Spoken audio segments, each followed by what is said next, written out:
Hello students, welcome. हम पढ़ रहे हैं इकोलॉजी एंड एनवायरनमेंट, और इकोलॉजी और एनवायरनमेंट के अंदर जो हम टॉपिक आज पढ़ने वाले हैं वो है पॉपुलेशन इंटरेक्शन। पॉपुलेशन इंटरेक्शन में क्या क्या पढ़ेंगे हम? प्रीडेशन पढ़ेंगे, पैरासिटिज्म पढ़ेंगे, कंपटीशन पढ़ेंगे, कमेंसलिज्म पढ़ेंगे, अमेंसलिज्म पढ़ेंगे, म्यूचुअलिज्म पढ़ेंगे और प्रोटोकॉपरेशन पढ़ेंगे। ठीक है, तो ये सारी चीजें जो है आज हम देखने वाले हैं। सबसे पहले हम देखते हैं कि पॉपुलेशन इंटरेक्शन होता क्या है। What is population interaction?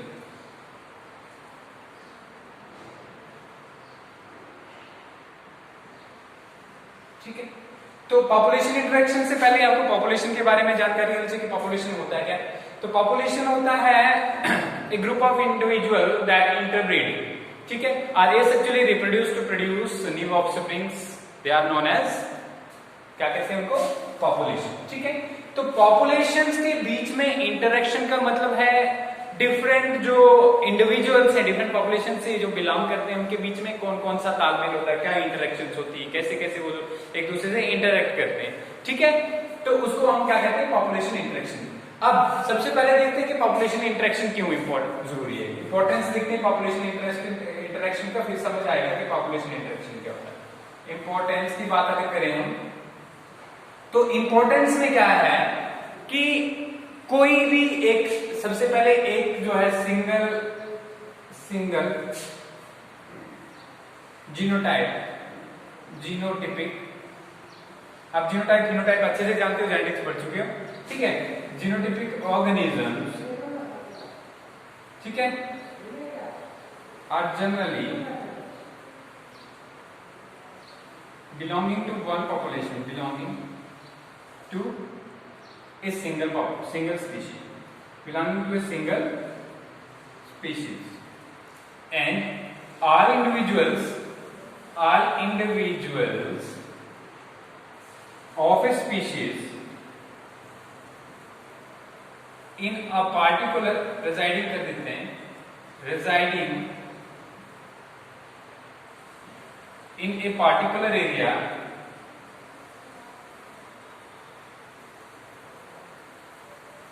is termed as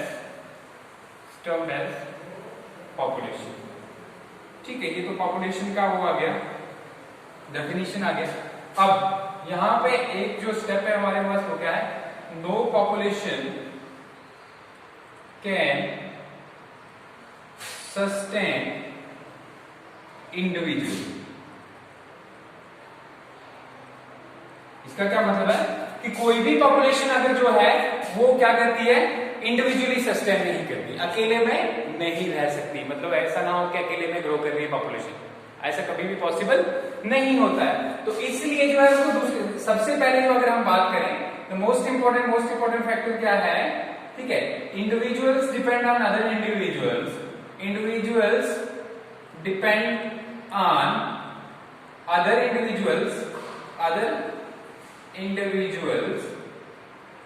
for their food requirement।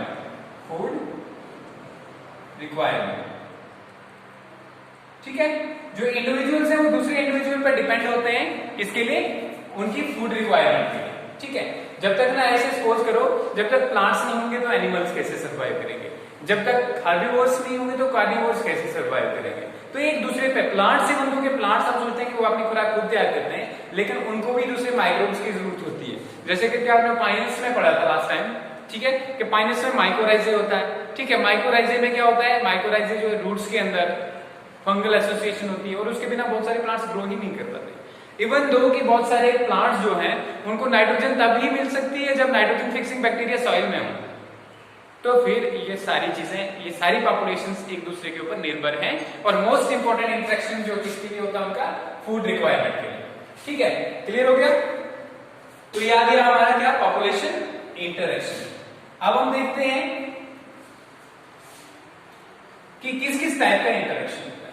ठीक है, बेस्ड ऑन तीन चीजें जो है, ठीक है, based on number 1 benefit, number 2 harm, ठीक है, नंबर 3 जो है no change, that is neither benefit nor harm. ठीक है, इन तीन चीजों के बेस पे हमने इस इंटरेक्शन को, जो पॉपुलेशन, डिफरेंट पॉपुलेशंस के बीच में इंटरेक्शन होती है, ठीक है, उसको क्या कहते, उसको जो है इन सारे ग्रुप्स में बांटा हुआ। ठीक है, अब इन सारे ग्रुप्स को हम स्टडी करेंगे। सबसे पहले अगर डेफिनेशन की बात करें, पॉपुलेशन डेफिनेशन, जो इंटरेक्शन है उसकी डेफिनेशन की अगर हम बात करें तो क्या लिख सकते हैं? It is interaction between individuals of different species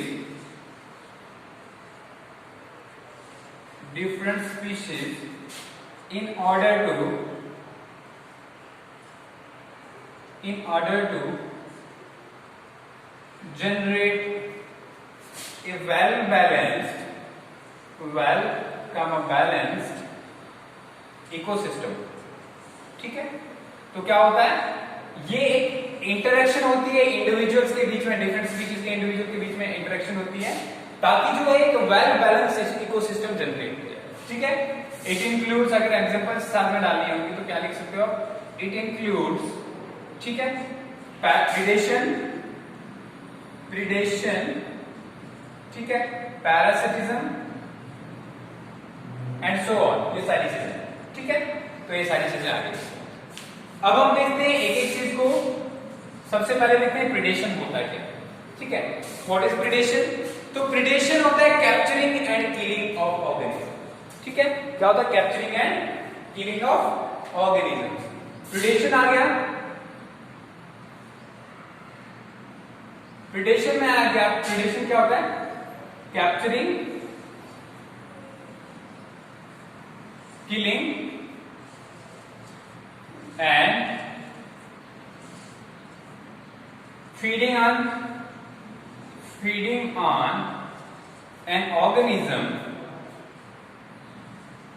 by a different organism। ठीक है, तो ये डेफिनेशन आ गई किसकी? प्रीडेशन। इसमें the organism that is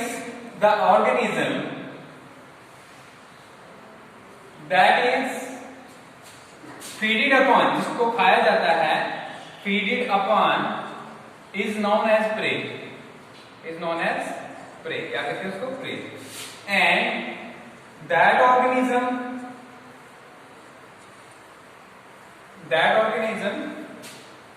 which feeds on prey is known as predator. ठीक है, उसको क्या कहते हैं? प्रीडेटर कहते हैं। तो क्या आ गया? प्रीडेशन होता है capturing, killing and feeding upon an organism by different organism. जब किसी एक ऑर्गेनिज्म दूसरे ऑर्गेनिज्म को खाता है तो उसको क्या कहते हैं? प्रीडेशन कहते हैं। तो जो ऑर्गेनिज्म जिसको खाया जाता है उसको क्या कहते हैं? प्रे कहते हैं। ऑब्जेक्टिव टाइप में आ सकता है आपका प्रे क्या होता है, या प्रीडेटर क्या होता है, ये भी आ सकता है। ठीक है, समझ आ गया? एग्जाम्पल्स की अगर हम बात करें, तो क्या आएगा इसमें? Lion and deer. Lion predating on deer, lion deer पे करता है। ठीक है, इसके अलावा हर्बीवोर्स जो होते हैं, हमने herbivores feeding on plants. Feeding भी लिख सकते हो, ब्राउजिंग भी लिख सकते हो। ठीक है, ब्राउजिंग का मतलब भी होता है चरना, खाना। ठीक है, तो ये जो है हर्बीवोर्स फीडिंग ऑन प्लांट्स हो गया, या लाइन। सारी जो है अभी जनरली अगर देखा जाए तो अगर एक स्पैरो जो है, स्पैरो चिड़िया, ठीक है, स्पैरो ईटिंग फूड ग्रेन्स या ग्रेन्स सीधा बोलेंगे। ठीक है, वो भी क्या है? ये भी प्रीडेशन है। तो ये डिफरेंट टाइप क्या होगी? प्रीडेशन की टाइप होगी। ठीक है, अब ऐसे एनिमल्स या ऐसे ऑर्गेनिजम्स जो प्लांट को फीड करते हैं, प्लांट्स के ऊपर फीड करते हैं, उनको कहते हैं फाइटोफैगस। क्या कहते हैं? फाइटो मीन्स प्लांट और फैगस मीन्स ईटिंग। ठीक है, तो फाइटोफैगस क्या होता है? प्लांट ईटर्स लिख लूंगा इसको मैं, प्लांट ईटर्स। क्लियर हो गया? तो एक इसमें आ गया पॉपुलेशन इंटरेक्शन के पहले में, जिसको हम प्रीडेशन कहते हैं।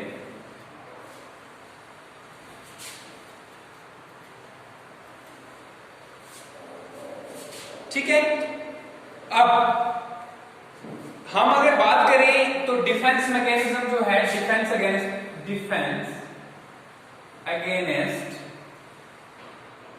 प्रेडेशन, डिफेंस अगेंस्ट प्रेडेशन कहें या कहेंगे डिफेंसिव मैकेनिज्म। कुछ एक तो बात है कि कुछ प्लांट्स और एनिमल्स हैं वो प्रेडेशन से कैसे बचते हैं।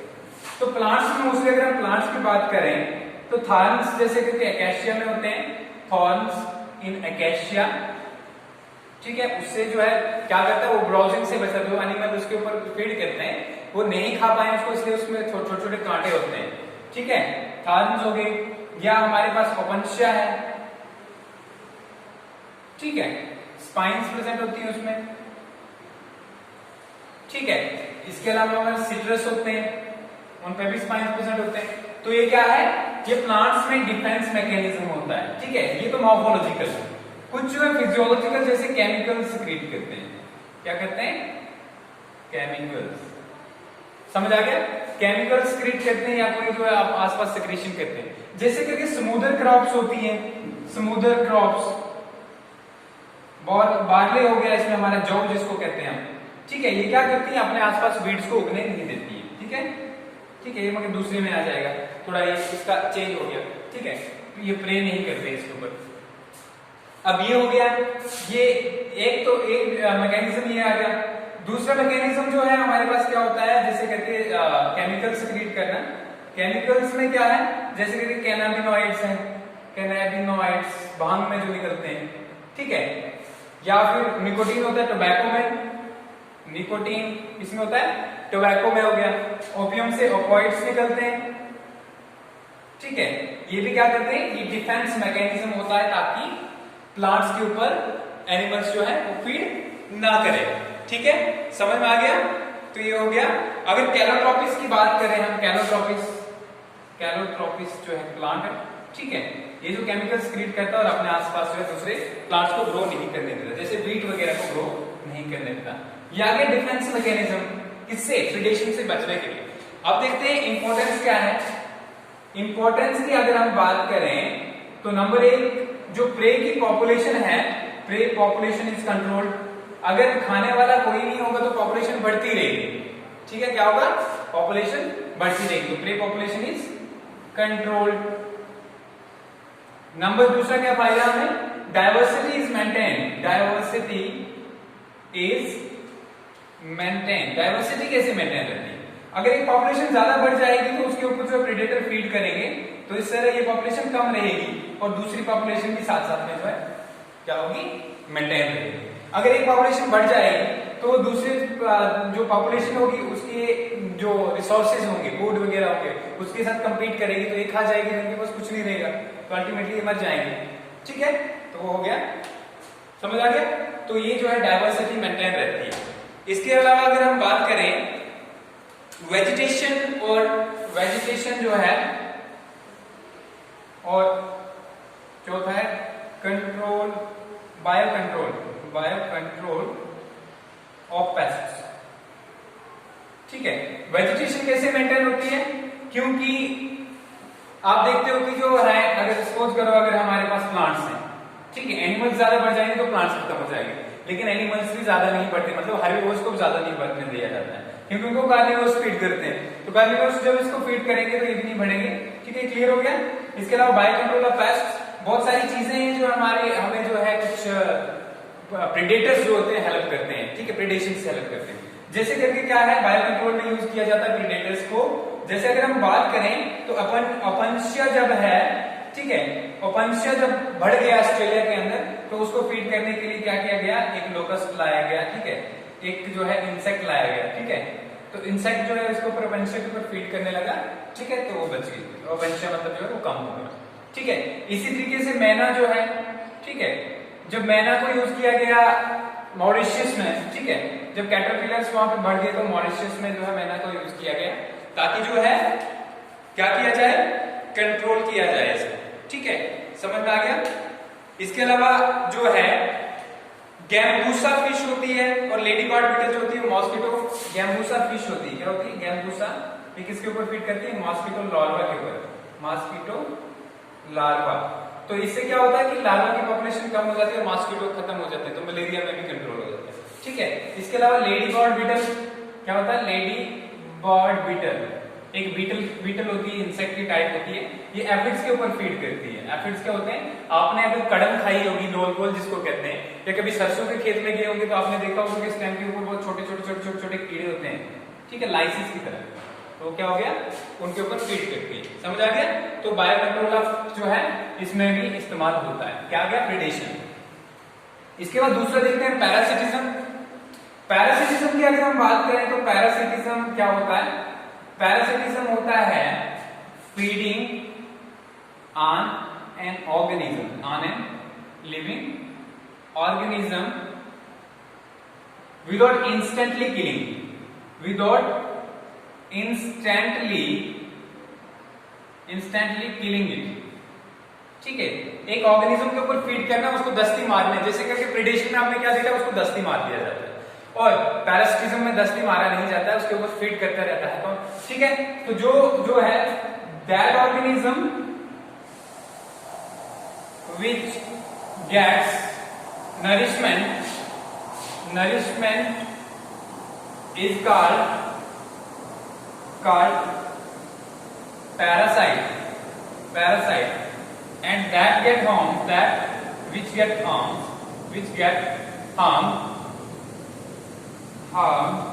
is called host। ठीक है, तो दो चीजें होती हैं, जैसे उसमें प्रीडेटर और प्रे था, इसमें होस्ट और पैरासाइट होता है। पैरासाइट वो ऑर्गेनिज्म होता है जो क्या करता है, जो इस होस्ट के ऊपर फीड करता है, लेकिन उसको इंस्टेंटली नहीं मारता। ठीक है, अब ये डिपेंड होता है कि पैरासाइट की टाइप्स क्या होती हैं। अगर पैरासाइट जो है ऑर्गेनिज्म के बाहर रहे तो उसको क्या कहते हैं, एक्टोपैरासाइट। ठीक है, क्या कहते हैं, एक्टोपैरासाइट। ठीक है, अगर पैरासाइट जो है होस्ट के अंदर रहे तो उसको क्या कहते हैं, एंडोपैरासाइट। क्या कहते हैं, एंडोपैरासाइट। ठीक है, समझ आ गया? इसके अलावा अगर हम बात करें तो हेलोपैरासाइट और हेमीपैरासाइट होता है। हेलोपैरासाइट ऐसे पैरासाइट होते हैं जो कंप्लीटली डिपेंडेंट हो, क्या हो, कंप्लीटली डिपेंडेंट हो होस्ट पे, कंप्लीटली डिपेंडेंट। जैसे करके एक्टोपैरासाइट की पहले एग्जांपल बताता हूं मैं, लाइस जो थी ह्यूमन बीइंग्स के ऊपर। ठीक है, एंडोपैरासाइट की बात करें तो हमारा जो है ट्यूबरकुलोसिस वाला, ठीक है, या कॉलरा वाला, CHOLERA, कॉलरा वाला बैक्टीरिया। ठीक है, विब्रियो कॉलरा जिसको कहते हैं। ठीक है, तो ये जो है ये कंप्लीटली जो ह्यूमन बीइंग के अंदर रहता है। ये एक्टोपैरासाइट लाइस जो होती है वो क्या रहती है, बाहर रहती है। अब हेलोपैरासाइट तो कंप्लीटली डिपेंडेंट होगा, उसके बिना जो है अगर जो होस्ट है नहीं होगा तो ये भी नहीं बच पाएगा पैरासाइट में। जैसे कि कसकटा होता है, कसकटा, ठीक है, कसकटा एक वाइन टाइप होती है जो पेड़ों के ऊपर उगती है, बहुत ही घनी। ठीक है, तो उसकी जो है येलो येलो कलर की मोस्टली होती है, तो उसमें इवन दो कि क्लोरोफिल भी प्रेजेंट नहीं होता, वो भी प्लांट से क्योंकि नरिशमेंट लेता है। ठीक है, समझ आ गया? तो ये जो है हेलोपैरासाइट और हेमीपैरासाइट। हेमीपैरासाइट हो गया जो डिपेंड जो हो होस्ट के ऊपर, लेकिन पार्शियली, कंप्लीटली डिपेंडेंट नहीं हो। जैसे करके हम बात करें बग्स की बात करते हैं। ठीक है, बग्स हो गए। ठीक है, तो ये पैरासाइट की क्या है, टाइप्स है। समझ आ गया? इसके अलावा कुछ पैरासाइट पैथोजेनिक होते हैं, कुछ नॉन पैथोजेनिक होते हैं, मतलब कुछ डिजीजेस काज करते हैं, कुछ डिजीजेस काज नहीं करते, कुछ सिर्फ फीड करते रहते हैं। जो है क्या पैरासाइट्स के अंदर जो है पैथोजेनिक भी हो सकते हैं पैरासाइट्स, पैथोजेनिक, ठीक है, और नॉन पैथोजेनिक।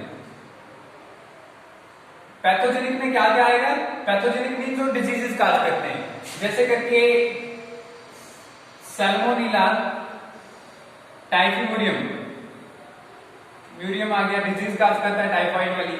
ठीक है, विब्रियो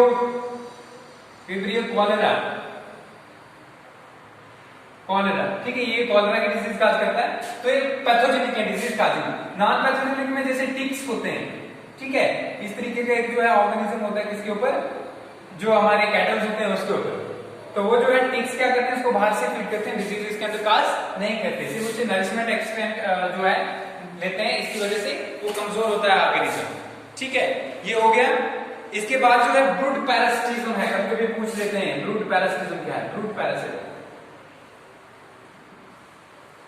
ठीक है, ब्रूड पैरासिटिज्म बर्ड्स में देखा गया है, जैसे कि कोयल होती है, ठीक है, कोयल जो है वो क्या करती है, कोयल जो है अपने अंडे जो है दूसरों के घोंसले में, जैसे कौवे के घोंसले में देती है, और ये धीरे धीरे इतनी इवॉल्व हो चुकी है कि जो कौवे की तरह ही जो है सिमिलर थोड़े अंडे, उनका कलर और उनकी साइज भी लगभग उनकी तरह ही होती है, उनको जो है पहचान में नहीं आता।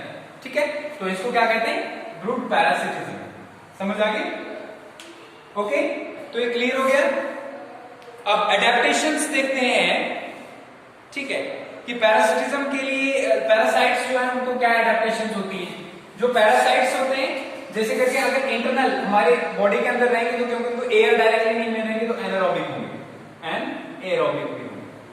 ठीक है, मतलब क्या है, रेस्पिरेशन जो इनके अंदर होगी वो कैसी होगी, एनारोबिक होगी। इसके बाद इसके अलावा अगर देखा जाए तो कभी कभी रेजिस्टेंट सिस्ट फॉर्म करते हैं हमारे अंदर, जो बैक्टीरिया होते हैं उनके, क्योंकि हमारे अंदर की फिजियोलॉजी उनको खत्म ना कर दे, इसलिए जो है उनमें बहुत सारी मॉडिफिकेशन होती है, इंस्टेंट रिप्रोडक्शन होती है। ठीक है, इंस्टेंट रिप्रोडक्शन, इसकी बात हो रही है, पैरासिटिज्म की बात कर रहे हैं। ठीक है, क्लियर हो गया। तो ये सारे स्टेप्स जो है एडेप्टेशंस होती है। इसके अलावा कुछ इंटरनल पैरासाइट जैसे लीच वगैरह जो होती है, लीच वगैरह जो होते हैं उनको सक्कर्स प्रेजेंट होते हैं ऊपर। ठीक है, सक्कर्स से जो है वो न्यूट्रिएंट्स एक्सट्रैक्ट करते हैं। समझ आ गया? तो ये हो गया पैरासिटिज्म का। अब देखते हैं हम पैरासिटिज्म के बाद क्या है, कंपटीशन। कंपटीशन की अगर हम बात करें तो कंपटीशन क्या होता है, कंपटीशन जो होता है it is the interaction between organisms in which they compete for resources के लिए जब ऑर्गेनिज्म compete करें उसको क्या कहते हैं, कंपटीशन। रिसोर्सेज में क्या क्या आता है, जैसे कि फूड आ गया, शेल्टर आ गया, ठीक है, मेट आ गया, ठीक है, ये आ गया, ये सारी चीजें आ गई। ठीक है, तो यहां पे दो टाइप की कंपटीशन, दो टाइप की होती है। अगर एक ही स्पीशीज, एक ही पॉपुलेशन के बीच में हो तो उसको कहते हैं इंट्रा स्पेसिफिक। क्या कहते हैं, इंट्रा स्पेसिफिक कंपटीशन। और अगर दो स्पीशीज के बीच में हो तो उसको कहते हैं इंटर स्पेसिफिक। ठीक है, इंटर स्पेसिफिक कैसी हो सकती है, फूड के लिए हो सकती है, ठीक है, मेट के लिए भी हो सकती है। मेट मींस रिप्रोडक्शन के टाइम पे जो अपना मेट जो सर्च करते हैं। ठीक है, शेल्टर जो है, शेल्टर के लिए कंपटीशन हो सकती है, लेकिन इंटर स्पेसिफिक मेट के लिए नहीं हो सकती, वो मोस्टली फूड के लिए, शेल्टर के लिए और रिसोर्सेज के लिए होती है। ठीक है, क्लियर हो गया। ये क्या है हमारे पास, कंपटीशन है। तो अब कंपटीशन को हम देखते हैं, कंपटीशन की एग्जांपल्स अगर हम देखें तो कंपटीशन में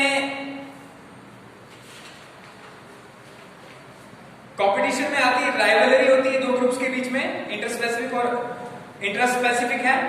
तो गार्ज हाइपोथेसिस एक इसमें मोस्ट इंपॉर्टेंट, GAUSE एब्स्ट्रॉपियस, गार्ज हाइपोथेसिस। ठीक है, गार्ज एक साइंटिस्ट था, उसने क्या बताया कि जब दो ग्रुप जैसे करके पैरामीशियम के, उसने क्या किया कि पैरामीशियम के दो ग्रुप्स को जो है एक ही इन्वायरमेंट में ग्रो किया। उसने देखा बाद में क्या हुआ कि एक पैरामीशियम का एक ग्रुप था, मतलब एक स्पीशीज जो थी वो खत्म हो गई। ठीक है, क्यों, क्योंकि दूसरी वाली स्पीशीज उसके ऊपर जो है ज्यादा फीड करने लगी। तो इसको क्या कहते हैं, गार्ज हाइपोथेसिस कहते हैं, या कहते हैं इसको competitive exclusion. Competitive exclusion, exclusion का मतलब बाहर कर देना, कंपटीशन से किसी एक को बाहर कर देना, उसको क्या कहते हैं, कॉम्पिटिटिव एक्सक्लूजन। ये डिफरेंट स्पीशीज के बीच में होता है जो सेम जो है हैबिटेट के लिए फीड करते हैं। ठीक है, क्लियर हो गया। तो कॉम्पिटिटिव एक्सक्लूजन हो गया हमारे पास। अब जैसे करके एबिंगटन टॉर्टॉइस है, ठीक है, एबिंगटन टॉर्टॉइस था,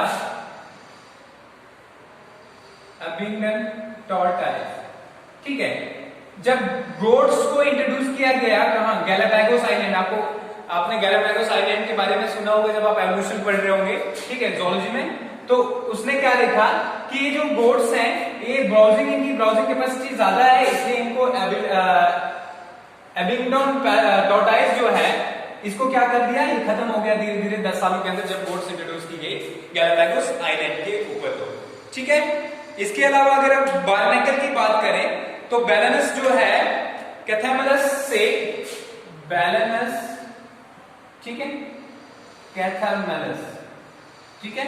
ये क्या है, बारनेकल्स है। इस बारनेकल बैलेंस क्योंकि बड़ा है और कैथालमैलस छोटा है, तो ये बड़ा जो क्या कहते हैं बारनेकल है, ये छोटे को उतने ज्यादा फीड नहीं करने देता, छोटा इसलिए उसमें नहीं सर्वाइव करता है, और बड़ा जो है ज्यादा फीड करता है इसलिए ज्यादा ग्रो करता है।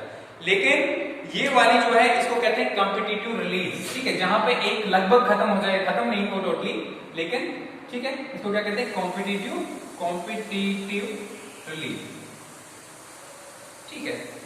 अब कॉम्पिटिटिव एक्सक्लूजन वाला हाइपोथेसिस उतना कामयाब नहीं हुआ कि कंप्लीटली खत्म नहीं होती स्पीशीज, क्या वो एडेप्टेशन कर लेती है कि डिफरेंट, जैसे कि अगर एक एनवायरनमेंट में बहुत सारी स्पीशीज जो है वो खा रही हैं, ठीक है, तो आपने एक और चीज देखी थी, क्या देखी थी कि कुछ सरफेस फीडर्स होते हैं, ठीक है। अगर हम फिशेज की बात करें तो कैटला जैसे करके सरफेस फीडर है, ठीक है। लैबियो जो है वो सेंट्रली फीड करती है, तो एक ही एनवायरनमेंट में रहती है, एक ही चीज पे खाती है लेकिन डिफरेंट स्पेसिस पे खाती है, तो ये क्या है, एडेप्टेशन से होती है, ठीक है। इसके साथ ही हमारा एक कंपटीशन भी हो गया। कंपटीशन के बाद हम देख लेते हैं, ठीक है, कोमेंसलिज्म क्या होता है। कोमेंसलिज्म के अंदर देखिए, कोमेंसलिज्म में एक ऑर्गेनिज्म को फायदा होता है, one organism is benefited and other is harm, ठीक है। एक बेनिफिटेड होता है, दूसरा हार्म होता है। तो ऐसे जैसे कमेंसलिज्म के अगर हम देखें तो कमेंसलिज्म के अंदर क्या क्या आता है, जैसे करके आप पायलट फिश और शार्क की देखोगे, ठीक है, sorry, one is benefited and other is unaffected. जैसे पायलट फिश देखेंगे, पायलट फिश एक छोटी सी फिश होती है जो शार्क के साथ चलती है, और जब शार्क जो कुछ चीज को खाती है तो उससे जो पीसेस बचते हैं तो पायलट फिश उसको खा लेती है, ठीक है। एक ही एग्जांपल है। इसके अलावा सकर फिश दूसरी होती है जो वो भी शार्क के साथ चलती है, ठीक है, और शार्क के साथ मोस्टली अटैच रहती है। इससे दो फायदे होते हैं सकर फिश को, एक तो जब बाहर से कोई प्रेडेटर आएगा तो शार्क को देख के इसको खाना नहीं आता है, दूसरा ये होता है कि जब शार्क कुछ खाती है तो वो जो है ये सकर फिश जो है क्या करती है, ये जो है उस चीजों के ऊपर जो बची होंगी वहां से जो पार्ट्स जो पीसेस निकलेंगे, ठीक है, हाई चीज से उसको उसके ऊपर फीड करती है। और सकर फिश इसलिए इसका नाम पड़ा क्योंकि उसका जो ऊपर वाला फिन होता है डॉर्सल फिन, उसके ऊपर जो सकर लाइक जो है बनाया, एडाप्टेशन कर ली है इसने, ताकि जो है ये इसके जो शार्क है इसके साथ जाके अटैच हो जाए, ठीक है। तो ये हो गया। इसके अलावा अगर हम आर्टिक फॉक्स और सील की बात करें, आर्टिक में जो फॉक्सेस रहती हैं वो सील के पीछे पीछे चलती हैं, ठीक है, ताकि जो सील से जब कुछ फीड करे किसी के ऊपर तो जो वहां पर रिमेनिंग जो भी पार्ट रहे वो उसको खा जाए। या जैगवार्स जो होते हैं वो शेर के पीछे चलते हैं, लाइन लेपर्ड के पीछे, ताकि जब भी लाइन जो है शिकार करता है, ठीक है, तो जो कुछ मटेरियल जो रिमेनिंग होते हैं ऑर्गेनिक फूड के वो ये खा जाते हैं। तो इसको क्या कहते हैं, कमेंसलिज्म। दूसरा होता है एमेंसलिज्म। एमेंसलिज्म में क्या होता है, एमेंसलिज्म में एक ऑर्गेनिज्म बेनिफिट होता है, सॉरी, एक ऑर्गेनिज्म को हार्म होता है और दूसरा अनअफेक्टेड रहता है। वन जो है हार्म होता है और दूसरा अनअफेक्टेड रहता है, ठीक है। अब कैसा ऐसा कोई एग्जांपल इसकी एमेंसलिज्म की अगर हम बात करें, ठीक है, कि किसको हार्म होता है और किसको जो है नुकसान होता है, जैसे कि पेनिसिलिन की बात करें, पेनिसिलियम की बात करें, पेनिसिलियम जो है क्या है, पेनिसिलियम जो है एक फंगस है, ठीक है। ये स्टेफाइलोकोकस बैक्टीरिया को ग्रो नहीं करने देता आप पास में, ठीक है, या स्टेफाइलोकोकस या एस्परजिलस जो है उसको भी ग्रो नहीं करने देता, ठीक है, अपने आसपास। तो क्या इसको जो है कुछ नहीं, नुकसान भी नहीं हो रहा, फायदा नहीं हो रहा, लेकिन इसको नुकसान हो रहा है, स्टेफाइलोकोकस एस्परजिलस को। इसी तरीके से अगर हम बात करें, ठीक है, मैंने क्या बताया था आपको, नीट क्रॉप्स की बात करी थी, ठीक है, नीट क्रॉप्स की बात करी थी। नीट क्रॉप्स कैसी होती हैं, ऐसी क्रॉप्स होती हैं जैसे कि बार्ले वगैरह जो है स्मूदर क्रॉप्स भी कहते हैं, क्या कहते हैं, स्मूदर क्रॉप्स। तो ये क्या करती है, अपने आसपास किसी भी जो वीड्स वगैरह को ग्रो नहीं करने देती। तो इसमें क्या होता है, एक को हार्म होता है, जो वीड्स वगैरह उनको हार्म होता है, दूसरा अनअफेक्टेड रहता है, इसको कोई फर्क नहीं पड़ता, ठीक है, समझ आ गया। इसके अलावा जुगलेंस रूट्स जो होते हैं, अखरोट वगैरह जो जुगलेंस के अंदर जो भी पेड़ आते हैं उनके रूट्स जो है वो किसको ग्रो नहीं करने देते, एप्पल वगैरह को ग्रो नहीं करने देते। इसके बाद है म्यूचुअलिज्म। म्यूचुअलिज्म में क्या होता है, म्यूचुअलिज्म के अंदर जो है दोनों ऑर्गेनिज्म को बेनिफिट होता है, ठीक है, दोनों ऑर्गेनिज्म को बेनिफिट कैसे होता है, जैसे करके हम लाइकेंस की बात करें, लाइकेंस में क्या होता है, लाइकेंस में एल्गी और फंजाई दोनों साथ में रहते हैं। फंजाई जो है वाटर और दूसरे न्यूट्रिएंट्स एब्जॉर्ब करता है, जबकि एल्गी जो फोटोसिंथेसिस करके उसको जो है न्यूट्रिएंट्स प्रोवाइड करता है, दोनों साथ में रहते हैं। लाइकेंस हो गया, माइकोराइजे हो गया, माइकोराइजे में क्या होता है, फंगाई जो है हायर प्लांट्स के साथ जो रूट्स में एसोसिएशन में रहता है और हायर प्लांट्स को वो जो है नाइट्रोजन वगैरह दूसरे मिनरल्स एब्जॉर्ब करके देता है, जबकि जो प्लांट के रूट्स हैं उसको शेल्टर प्रोवाइड करते हैं। ठीक है, तो ये हो जाता है इसके अंदर म्यूचुअलिज्म में।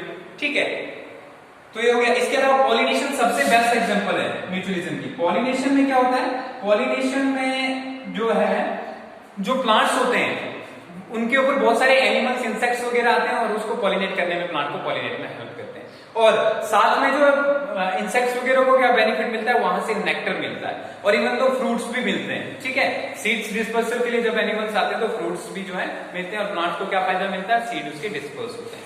तो ये म्यूचुअलिज्म के। प्रोटोकॉपरेशन क्या होता है, प्रोटोकॉपरेशन एक ऐसा कॉपरेशन होता है जिसमें जो है एक ऑर्गेनिज्म जो है बेनिफिट होता है और दूसरे को जो है नुकसान भी नहीं होता, फायदा भी नहीं होता। ठीक है, अगर देखा जाए जैसे करके हर्मिट क्रैब की बात करें, हर्मिट क्रैब हो गया, ठीक है, या और साथ में सी एनिमोन हो गया। ठीक है, तो ये क्या है, ये दोनों हर्मिट क्रैब जो है सी एनिमोन के अंदर जो छुप के रहता है। ठीक है, और जब कुछ मतलब जो कोई भी प्रे इसके आसपास में आती तो उसको खा जाता है। तो ये सारे डिफरेंट जो थे क्या थे, पॉपुलेशन इंटरेक्शन की टाइप। That's all.